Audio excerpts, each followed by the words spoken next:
এমন ভূতের ভিডিও দেখার জন্য আমাদের এই নতুন চ্যানেলটি সাবস্ক্রাইব করে রাখুন। রাহুল এবং কুণাল দুইজন একসাথেই মেডিকেল কলেজ থেকে পাস করেছে। তাদের দুইজনেরই ইচ্ছে প্রত্যন্ত কোনো গ্রামের হাসপাতালে মানুষদের সেবা করা। কিছু জিনিসপত্র নিয়ে একদিন তারা কোনো এক গ্রামের উদ্দেশ্যে বেরিয়ে পড়ল। শহর থেকে অনেক দূরের একটি নির্জন গ্রামে এসে তারা হাজির হলো। গ্রামের এক প্রান্তে ছিল একটা পরিত্যক্ত হাসপাতাল। হাসপাতালটি ছিল 2 তলা। বহু বছর আগে এই হাসপাতালে রোগীদের চিকিৎসা হতো, কিন্তু কোনো এক অজানা কারণে হাসপাতালটি বন্ধ হয়ে যায়।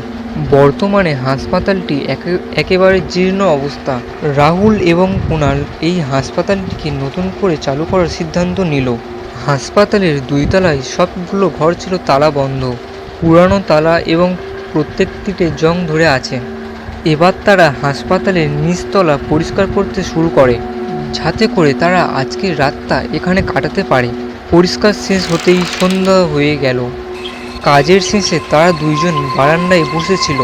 এমন সময় তাদের সামনে একজন চাদর গায়ে দেয়া লোক আসলো। তাদের উদ্দেশ্যে বলল, এখনও সময় আছে, চলে যাও এখান থেকে, এই জায়গাটা ভালো না। লোকটির কথা শুনে দুইজনে বেশ অবাক হলো, এবং তখন রাহুল বলল, কে আপনি?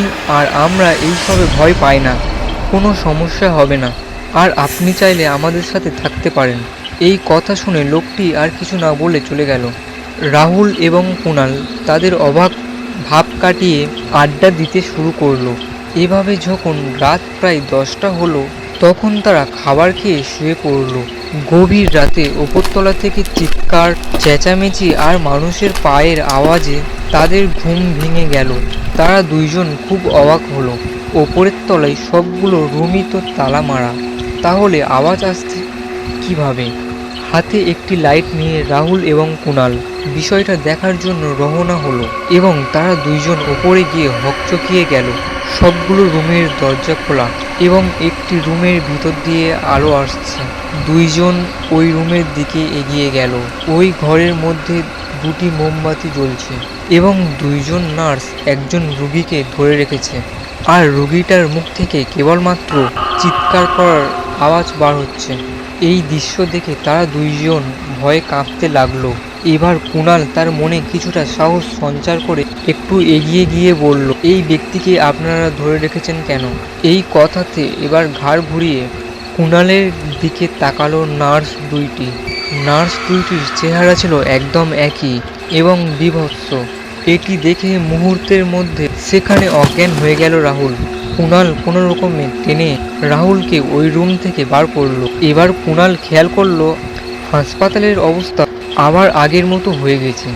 রুমগুলো আগের মতো সব তালা বন্ধ। রাহুলের মুখে জল ছিটা দিতেই তার জ্ঞান ফিরল। ওই সময় নিচ থেকে এক বিকট চিৎকার শোনা গেল। ওরা দুটো নিচে গেল এবং দেখলো মাটিতে পড়ে আছে সেই সন্ধ্যাবেলার চাদর গায়ে আসা ব্যক্তিটি। তার মাথায় ক্ষতস্থান থেকে রক্ত বার হচ্ছে। কুণাল রাহুলকে বলল, দ্রুত আমার ব্যাগ থেকে ব্যান্ডেজ নিয়ে আয়, অনেক বেশি রক্ত বার হচ্ছে। রাহুল দ্রুত ঘরে গিয়ে ব্যান্ডেজ খুঁজতে লাগলো। রাহুল ব্যান্ডেজ না খুঁজে পাওয়ায় কুণালকে ডাকলো, এবং কুণাল লোকটিকে ওইখানে রেখে ব্যান্ডেজ নিতে আসলো। এবং ব্যান্ডেজ নিয়ে আসতেই দুইজনেই অবাক হলো, কারণ সেইখানে ওই লোকটা নেই।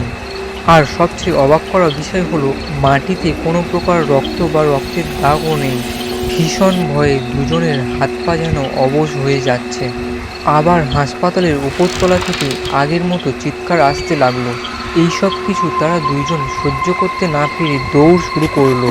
হাসপাতাল থেকে দূরের একটি রাস্তায় এসে তারা হাঁপাতে লাগলো, এবং তারা দুইজন সেখানেই অজ্ঞান হয়ে পড়ে, এবং পরের দিন সকালে তাদের জ্ঞান ফিরল। গাইস, এমন ভূতের গল্প শোনার জন্য আমাদের নতুন চ্যানেলটিকে সাবস্ক্রাইব করে রাখুন।